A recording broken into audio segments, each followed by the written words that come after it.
Hello and welcome to Mobilizing the Future of Fleets. This is a podcast dedicated to helping fleet operators navigate the road ahead. I'm Barney Goffer, and today I'm absolutely delighted to welcome back Heather Bone, ESG Director at Team Global Express based in Newcastle, Australia. Today, in episode 7 of the podcast, we'll pick up where we left off, charting the incredible project of TGE's EV truck deployment. Now, a little background on our guest, if you didn't catch the previous episode. Heather is really a true pioneer, having led the rollout of one of the largest electric truck fleets in the transport industry. Now, in this episode, we're going to look at some of the key differences and similarities between Australia and the rest of the world. And I want to start the conversation by talking about charging infrastructure. Now, Australia is, of course, a huge place, and we sometimes hear it being described as being behind the EU in terms of certain aspects of the transport industry. So when we think about public charging infrastructure, where are you at with that today? And then, if you were thinking about having to use that for your courier fleet, as an example, how will that play out for TGE? It absolutely is. Australia lags the EU and the US by a long, long way when it comes to public infrastructure and a lot of other things as well. I put this challenge out to the public infrastructure people, though. So we've got, I think, a great network starting to come up for cars. That's fantastic. For trucks, so it's a very different beast. And by that, I mean the safety provisions that we push upon ourselves as an industry change things like turning circles and the things of the vehicle. Can you make sure that you're driving in forwards instead of reversing? Some of these sorts of things.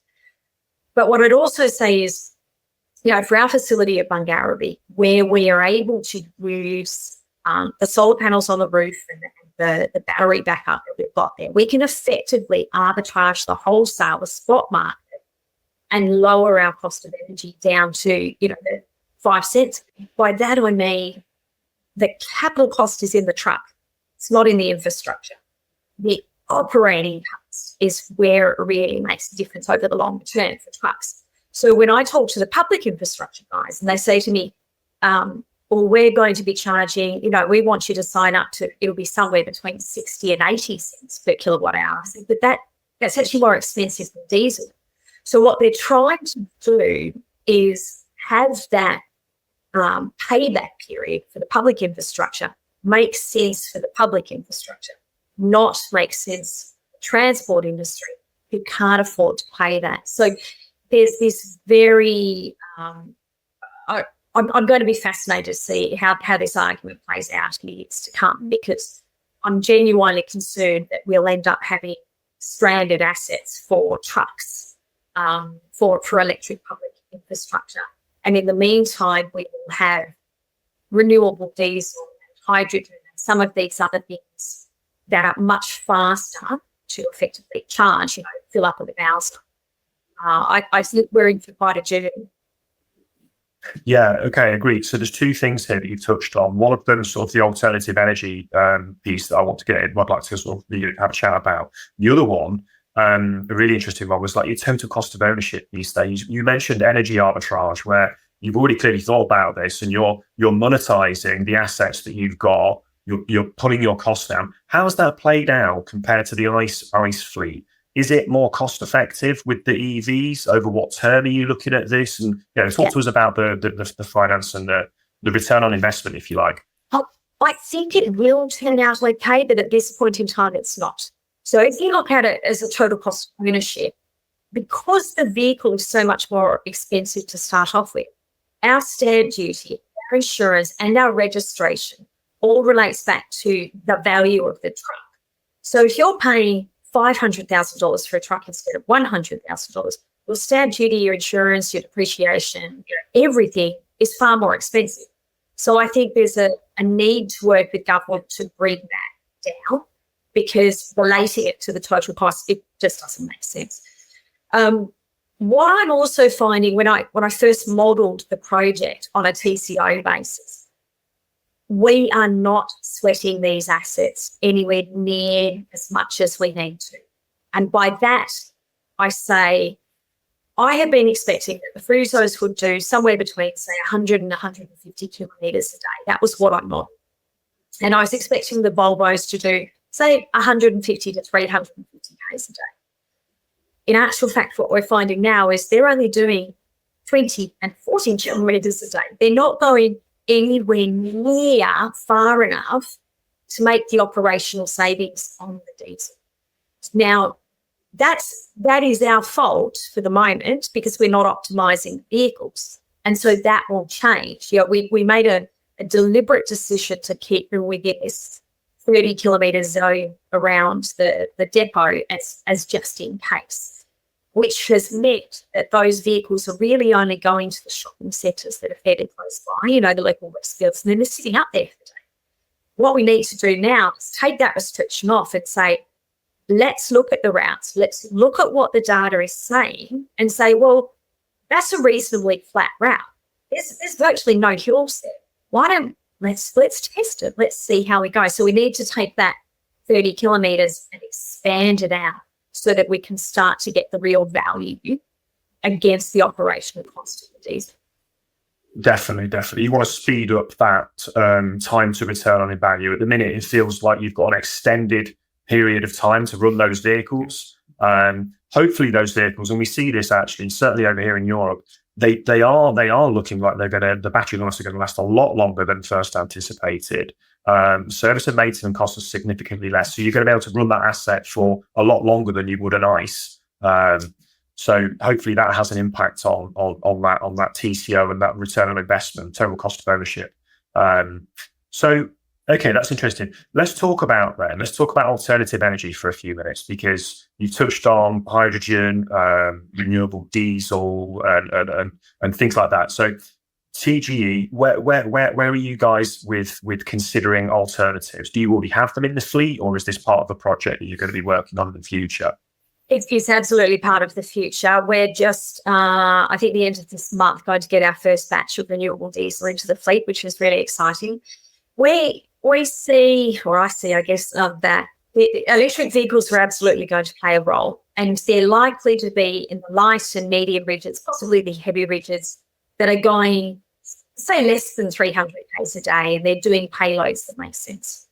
We know that line haul applications, and particularly road train applications, they are going to need to have hydrogen in the future, and it needs to be liquid hydrogen, not gaseous hydrogen.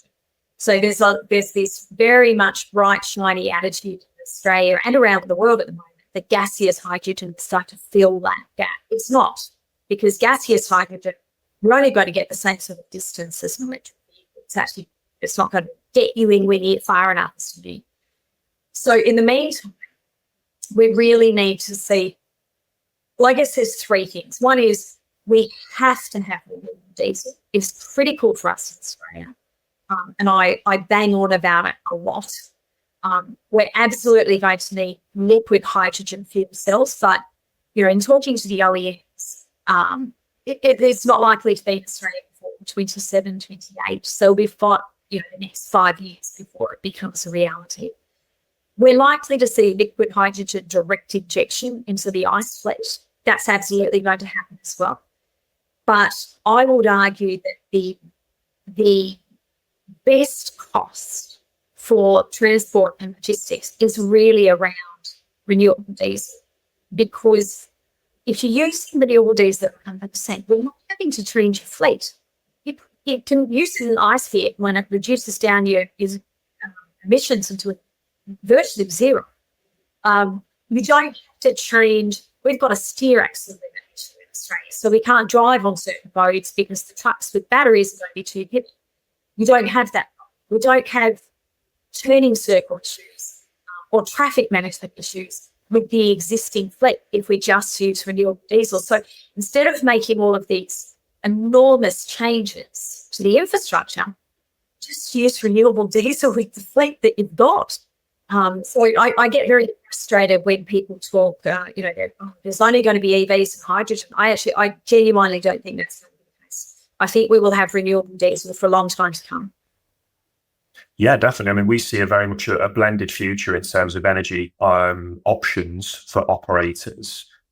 Is that the sentiment from the rest of the industry in Australia as well? Is that the general consensus? And It is. I think until sort of more recently, we just haven't been loud enough.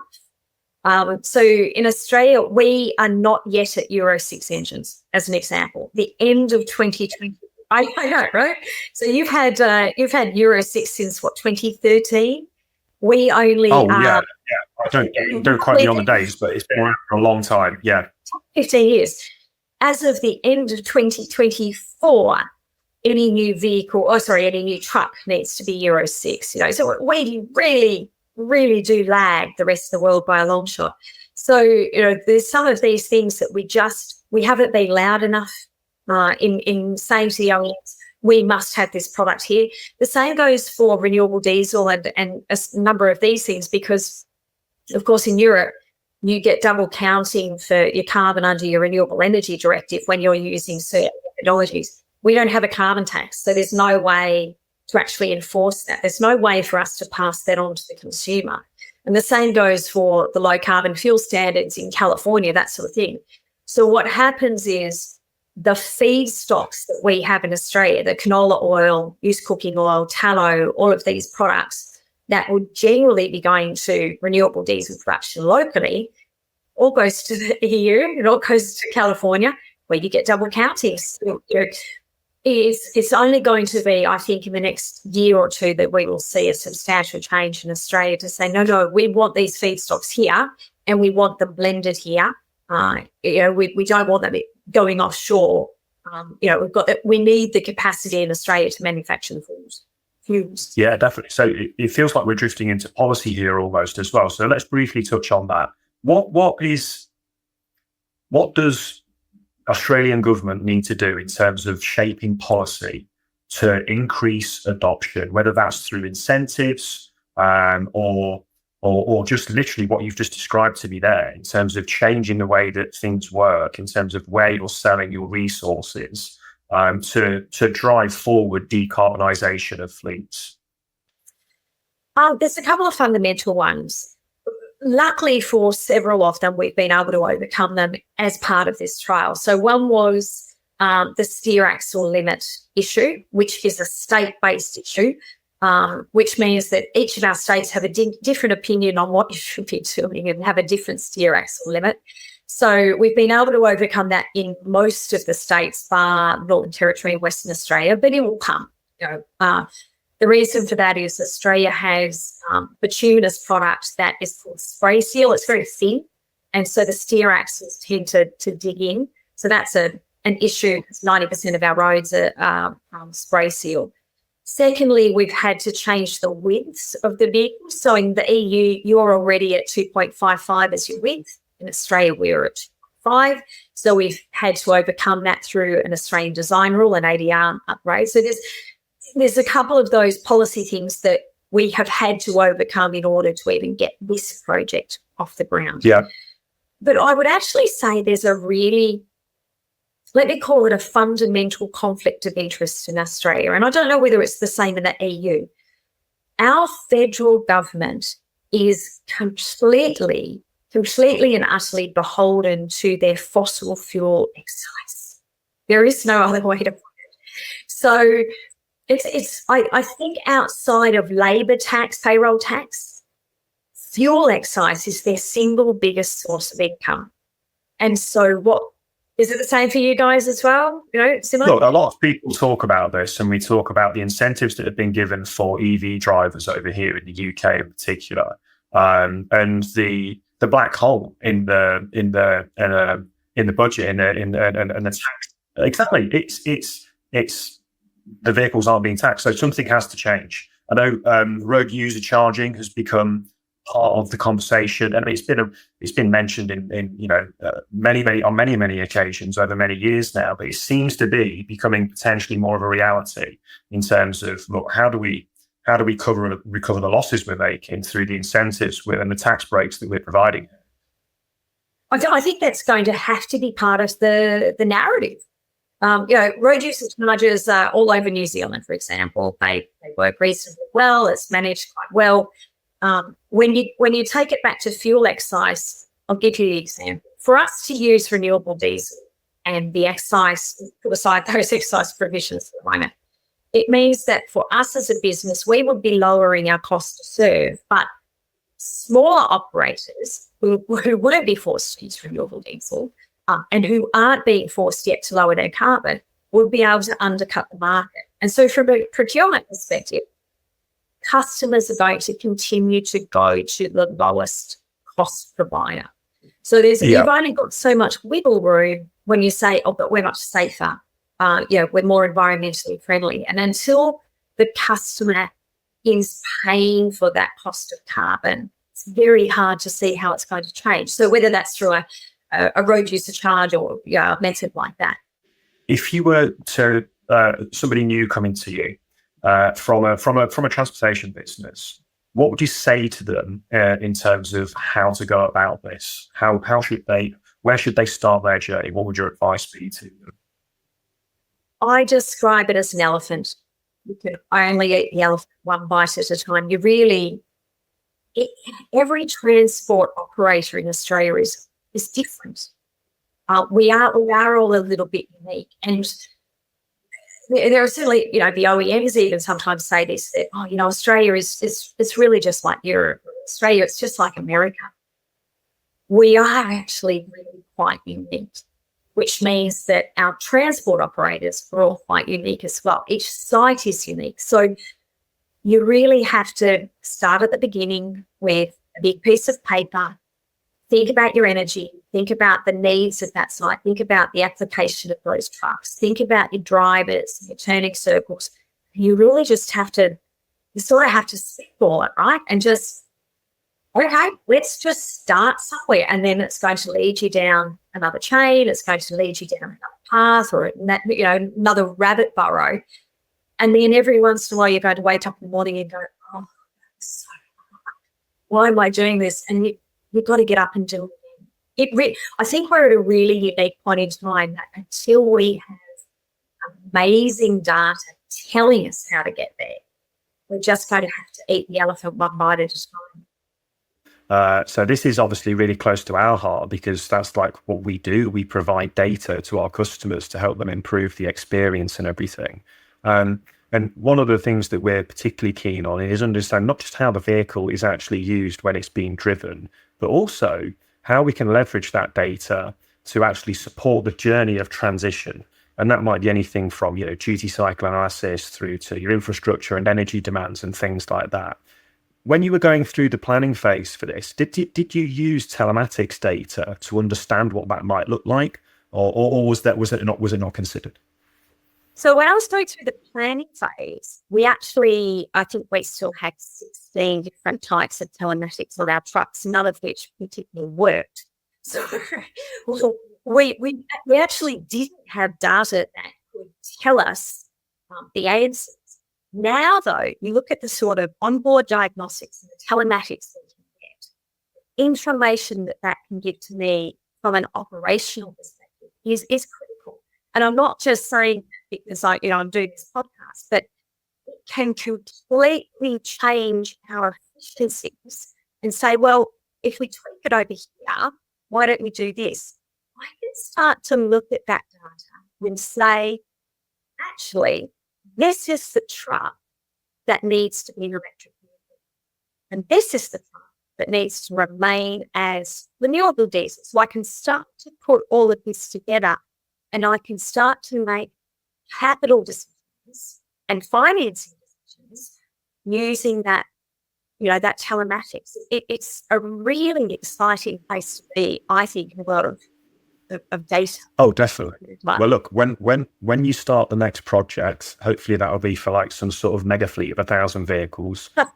Definitely come and talk to us because we can certainly help with that in terms of that planning piece and understanding what good might look like and where to start with it as well.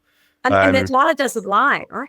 It gives you exactly all of the tools that you need to say we are being as efficient as we possibly can, or actually we're doing really rubbish job.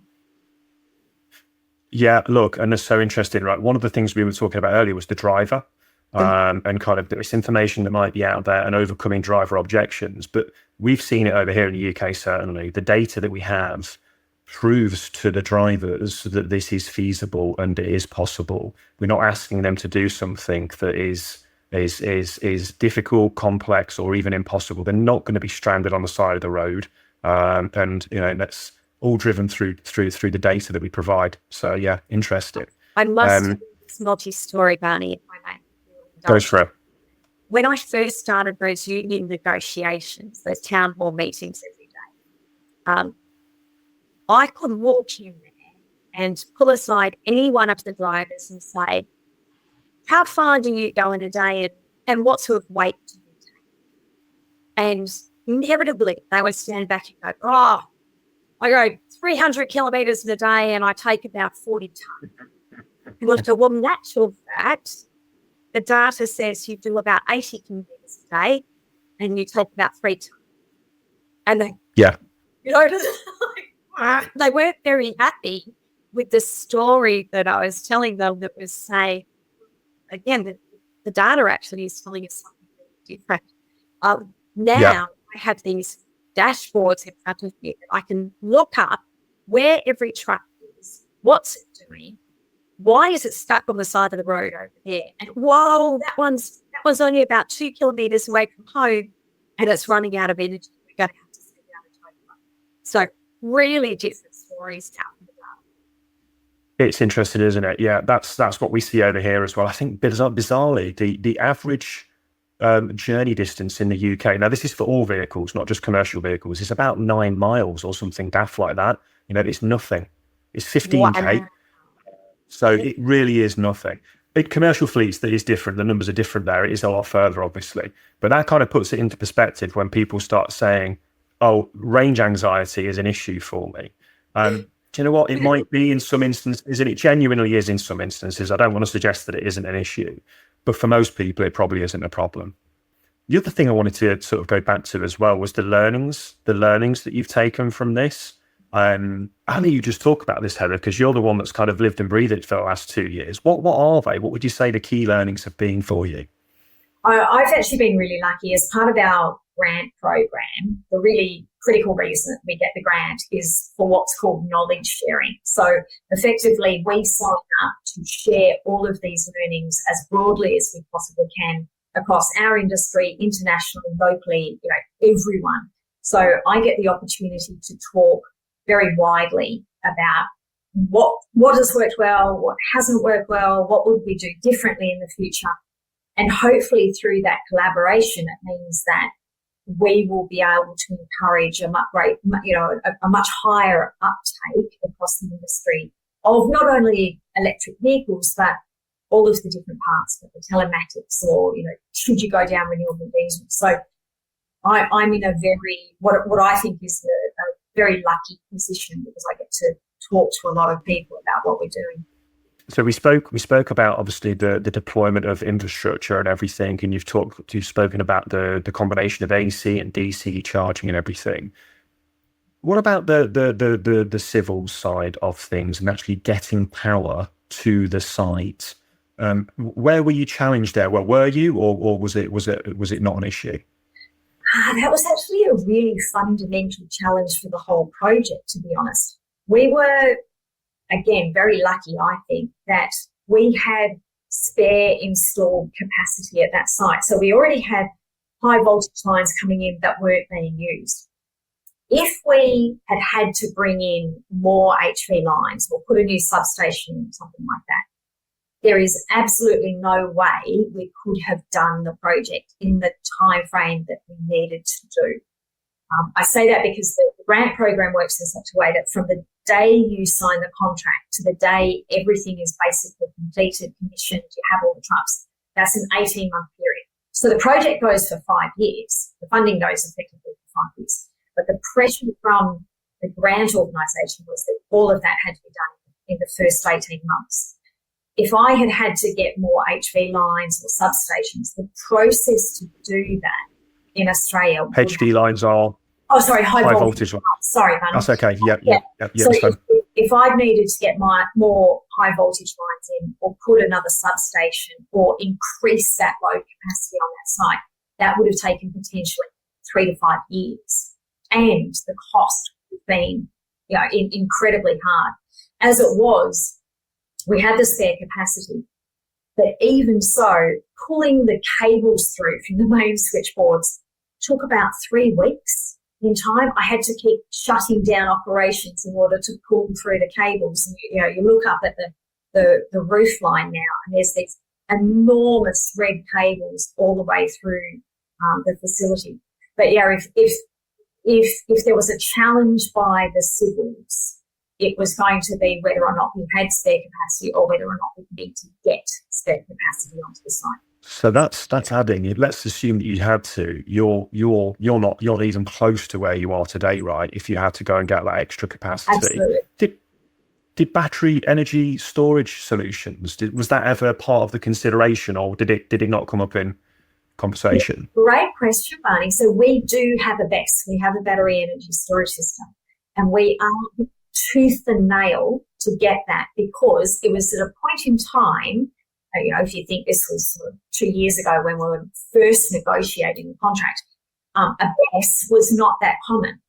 And the grant organisation, a business, ARENA, Australian Renewable Energy Agency, ARENA couldn't quite understand why I was so adamant I needed to have a battery system in there.